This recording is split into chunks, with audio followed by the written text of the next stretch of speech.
¿Qué tal, estimados alumnos y seguidores de MAE? Soy Martán y Coronado, abogados economistas.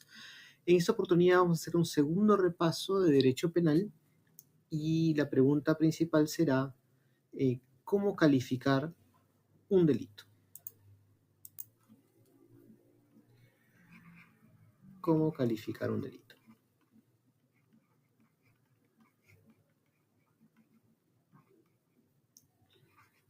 Recuerden el repaso número 1 donde hablamos de algunas cositas, ¿no? De la conducta, de daño y algunos conceptos básicos del momento de iniciar la investigación, etcétera, ¿no? Entonces llegamos a un punto específico que se llama la calificación, que no es otra cosa que es la adecuación al tipo penal, que ya lo dijimos. Pero la palabrita calificación no está de más decirla porque en la práctica es la palabra que se suele usar, ¿no? Se suele decir, vamos a calificar este delito, vamos a ver si es o no es.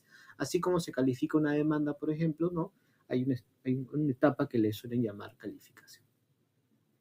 Entonces, lo primero que hay que ver, recuerden, estamos con una conducta y un daño que se ha generado, entonces hay que ver primero qué tipo de delito es con el cual vamos a comparar. Recuerden que vamos a calificar, es decir, tenemos una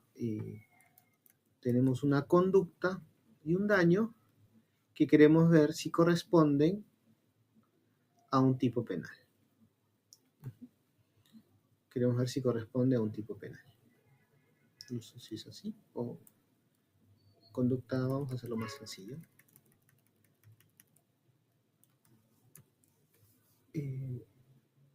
Conducta más daño,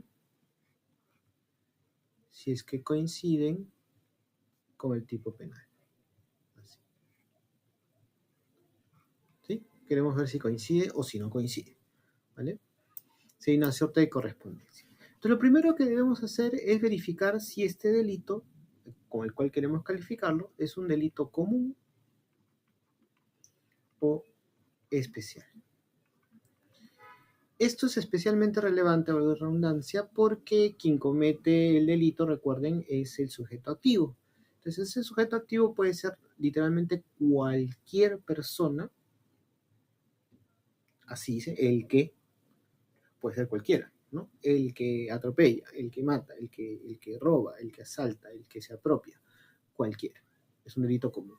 O puede ser un delito especial, ¿no? El hijo que daña a los padres. O puede ser el pariente que daña a su pariente de consanguinidad o segundo grado. Cualquier cosa, ¿no? Una característica muy fácil de observar es el tema de la consanguinidad. Pero también puede ser el funcionario público que desvía recursos del Estado, ¿no? X cosa. Entonces tenemos que verificar si es común o especial, y si es especial hay que verificar si esa especialidad se cumple o no, ¿cierto? Entonces, ¿se cumple o no? Esto es importantísimo porque si no se cumple, automáticamente se debe descartar este delito. Entonces, si por ejemplo el delito que yo quiero cuadrarlo es el funcionario público que desvía recursos. Ah, perfecto, muy bien. Y veo y esta persona no es funcionaria pública. Entonces no puedo usar ese delito. Tendré que buscar otro, probablemente. Pero ese delito que es especial para funcionarios públicos no le aplica, no es aplicable. Al menos como sujeto activo. Ya estamos hablando de otras opciones que podrían ocurrir en la participación, que puede volverse muy complejo, pero lo cierto es que tiene que haber un autor y ese autor tiene que estar dentro del tipo penal previsto, que es, en este caso, en el caso del ejemplo, un funcionario público. Correcto, entonces eso es lo primero que hay que estar seguro de con quién estamos hablando, ¿no? Quién es el sujeto activo, ¿no? Una vez que identificamos al sujeto activo, identificamos si es delito especial o común, nos vamos al siguiente paso, que es encontrar si hay subtipos penales. Subtipos. Normalmente los delitos están ordenados, un artículo es un delito. Esa es la lógica, ¿no? Entonces, ejemplo, un artículo del Código Penal es equivalente, estas rayitas, a un tipo penal. Pero a veces ocurre que en un artículo hay varios tipos penales. Tipo 1, o subtipo en todo caso, ¿no? Subtipo 1, subtipo 2, etcétera, ¿no? El Código Penal es complejo, ¿no? Tiene algunas variantes interesantes, entonces no siempre es un artículo igual a un tipo. A veces pasa que en un artículo hay varios tipos penales, subtipos si quieren, que debemos analizar. Entonces tenemos que identificar exactamente cuál es el subtipo en el cual queremos encajar. Ahora, claro está que podría pasar que yo conozco el tipo penal, ¿no? Estafa, digamos, pero hay varios subtipos de estafa. Pero generalmente yo digo que es estafa, ya. Entonces tengo que ver en cuál de los tipos de estafa encaja esta conducta, ¿sí? No es tan difícil a simple vista, pero luego veremos que sí puede ser una tarea muy difícil. Entonces, ¿qué es lo que puede pasar? Que cosas muy curiosas, ¿no? Por ejemplo, yo pienso que es el tipo 1, subtipo 1, y a lo largo de mi investigación me doy cuenta que no, que es el subtipo 2, ¿no? Entonces hay un error, comencé mal, ¿no? Entonces todo mi ataque, ¿no? Mi interrogatorio, todo lo llevé en función del subtipo 1, pero al final es subtipo 2, entonces a ver cómo lo arreglo, y se generan todos los problemas que a veces podemos ver en la tele. Entonces tenemos esta situación, ¿no? Vemos los subtipos, ya definimos los subtipos, y ahora debemos encontrar claramente el verbo rector. El verbo, y los penalistas agregan la palabra rector, que es básicamente el descriptivo de la acción. De la acción. Porque el verbo rector es el que mata, el que le quita la vida, el que se apropia, el que roba, el que hurta, ¿no? El que despoja, ¿no? Hay el que daña, ¿no? Hay varios verbos rectores. Entonces, cada subtipo va a tener un verbo rector. Entonces, una vez que elijo mi subtipo penal, si es que hay, o si no el tipo penal, identifico el verbo rector. Obviamente la 2 y la 3 van de la mano, no son actividades que no pueden disociarse, van de la mano. Entonces identifico el verbo rector y en teoría ya he calificado. Básicamente ya he calificado, ¿no? Entonces vamos a decir, si quieren, acá hay una precalificación, ¿no es cierto? Precalificación. ¿No? Ya identifiqué el verbo rector ¿no? En principio ya tengo todo claro. Pero hay un cuarto paso. Algunos delitos tienen información adicional. ¿Qué es esto? Algunos delitos no basta con, vamos a decir, precalificación 1. Vamos a ver por qué. Algunos delitos no basta con saber el verbo rector, despojó, ¿no? El que despoja a otro de sus bienes, por decir un ejemplo. ¿No? El que daña a otro, los bienes de otra persona. Ya está. ¿Qué es lo que pasa? Que a veces hay un concepto muy importante que es la modalidad. Identificar la modalidad. No todos los delitos tienen modalidad, pero a veces sí, y justamente a veces las modalidades son los que definen los subtipos, pero no necesariamente. Entonces, en realidad es un concepto aparte que hay que ver. Hay que ver. ¿Por qué? Porque a veces la modalidad lo que puede hacer es generar subtipos, ¿no? O sea, subtipos específicos, ¿no? No sé si ponerlo como subtipo, pero vamos a ponerlo como comillas, subtipos. Tipos, ¿no? O si quieren podemos llamarle microtipos, que es un nivel más pequeño. Entonces, por ejemplo, despojo, ¿no? De delito de usurpación. Entonces hay un despojo, que es un subtipo penal, porque en ese delito hay 4 verbos rectores, básicamente. Entonces, uno de ellos es el despojo. Pero dentro del despojo hay varias modalidades, violencia, amenaza, entre otras, ¿no? Que es una típica, por ejemplo, en el robo. En el robo también hay violencia o amenaza, ¿no? Entonces, la violencia amenaza, entonces hay un robo con violencia y hay un robo con amenaza. Hay un despojo con violencia y despojo con amenaza. ¿No es cierto? Hay modalidades. Entonces, son subtipos, vamos a decirle si quieren microtipos, ¿vale? Esto me complica un poco más la situación porque yo en esta calificación que debo hacer y con la información que tengo, me veo en la obligación de también analizar ese subtipo, ese microtipo. Yo, fiscal, policía, me veo en la obligación también calificarlo porque no puedo decir, lo despojó, ya, pero ¿cómo lo despojó? Ah, con violencia. Ah, correcto. Le robó. ¿Cómo le robó? Con amenaza.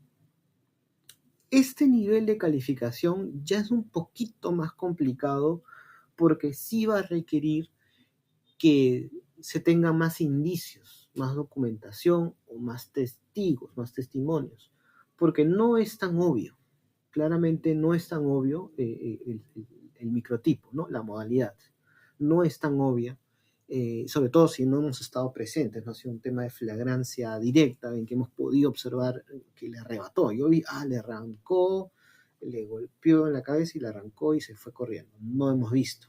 Entonces, al no haber visto, no estamos seguros cuál es la modalidad. Entonces, eso tendremos que investigar.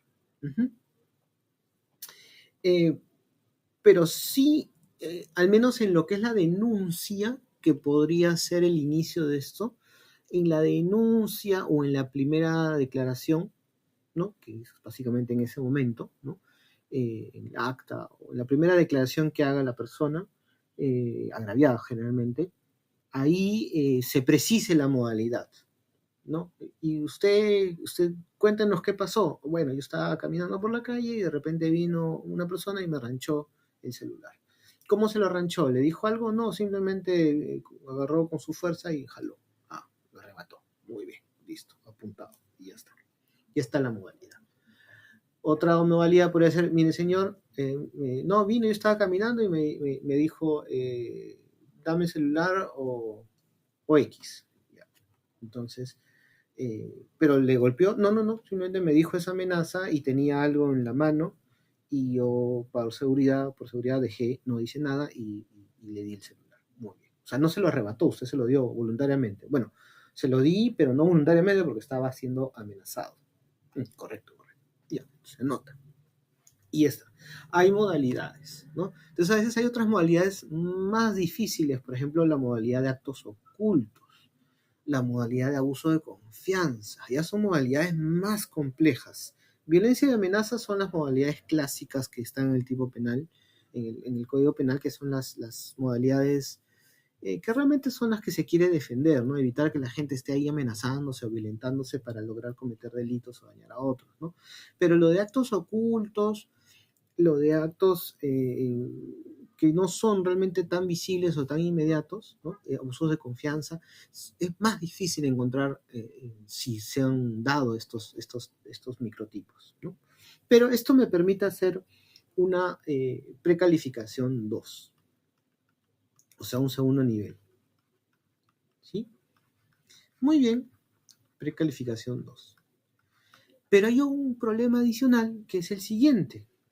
Hay delitos, ¿correcto?, que aparte de esta modalidad tienen una finalidad. Una finalidad.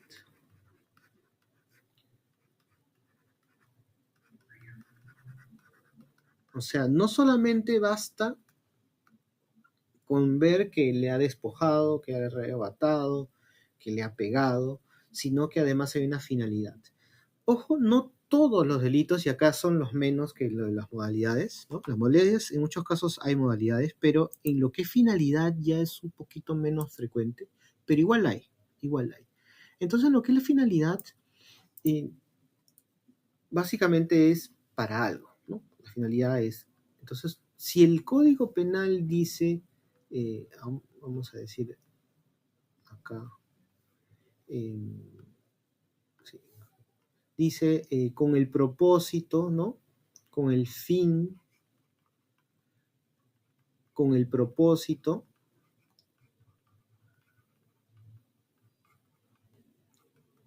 entonces es un nivel adicional de información que yo necesito. Y este es más difícil todavía que la modalidad, porque mal que bien la modalidad es una manera en que yo ejecuto algo, ¿no es cierto? Es una manera en que yo ejecuto algo, generalmente es tangible, es visible, generalmente, salvo el de actos ocultos o el de abuso de confianza, por ejemplo, pero violencia amenaza es bastante visible, o al menos bastante fácil de obtener como declaración. Pero en lo que es la finalidad sí es más difícil porque ahí si bien el agraviado nos podría decir un poquito cuál es la finalidad que él cree que podría haber querido el sujeto activo, realmente quien nos va a dar la información de esa finalidad es el sujeto activo y sobre todo es sus características, sus condiciones o la relación que tiene con el sujeto pasivo, ¿no? Ahí nos vamos a enterar de la finalidad, ¿no? El móvil, si quieres, ¿no? El famoso móvil. ¿No? Entonces tiene que haber un móvil. Ahora, repito, no todos los tipos penales requieren ese móvil, ¿no? Ahora el móvil lo podemos encontrar en otras fases de lo que no es la tipicidad que estamos haciendo ahora, ¿no? Pero de todas maneras, esto es útil de darse cuenta al momento de la calificación. Ojo, no lo dije claramente aquí, tal vez, en la modalidad, usualmente se dice, ¿no? Mediante, ¿no? Mediante tal cosa, o con el uso, ¿no? Con el uso de algo, ¿no? Con el uso de armas, mediante armas, ¿no? Diversas cosas. Entonces, eso para la modalidad y para la finalidad, con el fin o con el propósito. Muy bien. Entonces, con esto yo ya puedo hacer una precalificación 3. Entonces decimos, ya, ok, ven como algo muy, muy bonito el derecho penal es que es una suerte de sistema de filtros, ¿no? Son varios filtros que yo debo sobrepasar. En este caso yo, fiscal, policía, debo pasar por todos esos filtros para ver si realmente investigo o no. No es que investigo porque veo a esta persona que está muy dañada y automáticamente. O sea, la gravedad del daño, lamentablemente, la gravedad del daño no hace que sea automáticamente una persona culpable. Esa es la principal dificultad del derecho penal. Uno ve a una persona fallecida e inmediatamente dice, ¿dónde está el culpable? Y lamentablemente no es así, pues puede haber sido un accidente, X razón.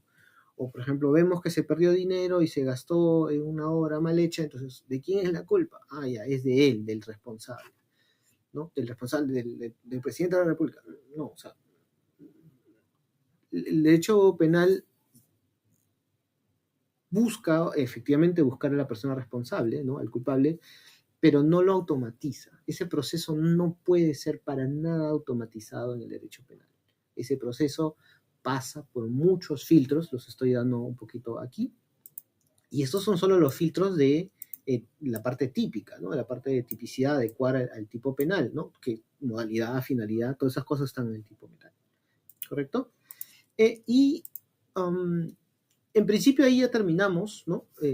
Sería que 3, perdón, ya terminamos, pero faltan algunas cosas. Entonces, primero,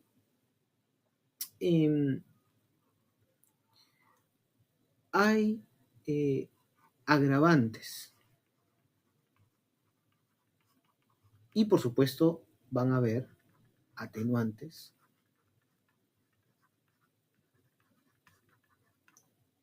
Y ahorita vamos a ver algo más. Pero lo pongo aparte porque ahí vamos a ver un tema muy interesante. Hay agravantes. Es decir, después de que encontramos todo, puede ser que no haya finalidad y puede que no haya modalidad, sí. Y puede que no haya agravantes, sí. Pero a veces sí las hay. Y justamente las agravantes lo que hacen es que promueven una idea de investigación. O sea, promueven que se haga la investigación porque este delito no es un delito normal, es un delito grave, un delito agravado. Algo muy interesante, por ejemplo, cuando hacen las personas un robo con arma de fuego, es más grave que un robo con un cuchillo o con un robo con golpe, ¿no? Con un arma de fuego es mucho más grave, ¿no? por razones de política criminal, etc. Entonces, la agravante existe. La agravante, hay obviamente agravantes y la mayoría de las agravantes en principio son visibles, ¿no? Entonces son visibles y son fácilmente identificadas, ¿no? Entonces, son usualmente características o circunstancias del hecho, ¿no? ¿Correcto? Esas son las agravantes, ¿sí? A veces se puede dar por razones características, por eso lo pongo por razones del tipo penal. Entonces, por ejemplo, un homicidio calificado, ¿no? Un homicidio más grave, hay un parricidio, no, hay un feminicidio, ¿no? Hay circunstancias que lo pueden hacer más grave, pero normalmente deberían ser circunstancias del propio hecho, ¿no? Hay toda una discusión ahí al respecto que puede volverse compleja. Pero la idea central es, ¿hay agravantes en este hecho? ¿Sí o no? Entonces, acá es sí o no, ¿cierto? Puede pasar una otra. Y creo que acá me adelanté tal vez. Vamos a poner más abajito. Es lo siguiente. Una vez que ya tengo los agravantes, se supone que ahí debería acabar la calificación. Ahí debería acabar la calificación. Aquí ya con esta información, que es básicamente todo lo que encontramos, ya terminó la calificación. Tengo todos estos elementos básicos, todos son básicos, repito, y ya puedo decir que he terminado la calificación. Pero algunos dirán, y con justa razón, que la calificación no debería terminar ahí. ¿Por qué? Por como lo que puse hace ratito, también hay atenuantes y exenciones de responsabilidad.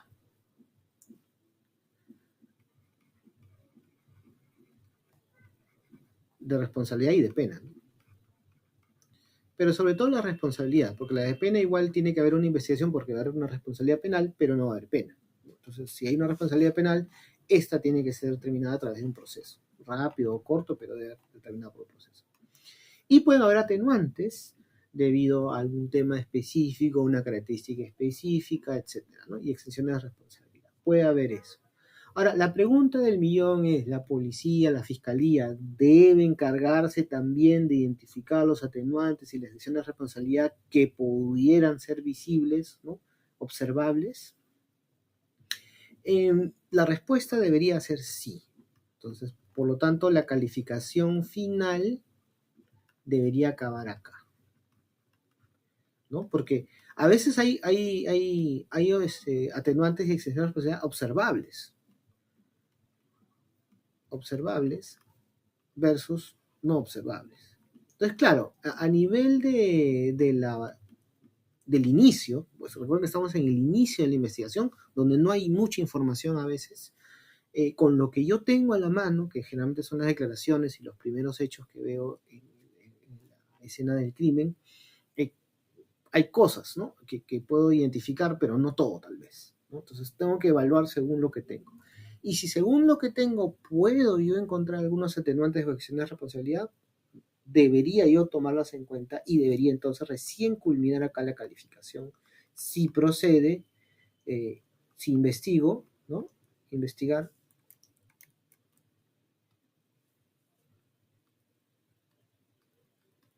o no investigo. O no investigo. O no investigo. Este simbolito sí es no. Ok, lo pongo no investigo. Borrarlo.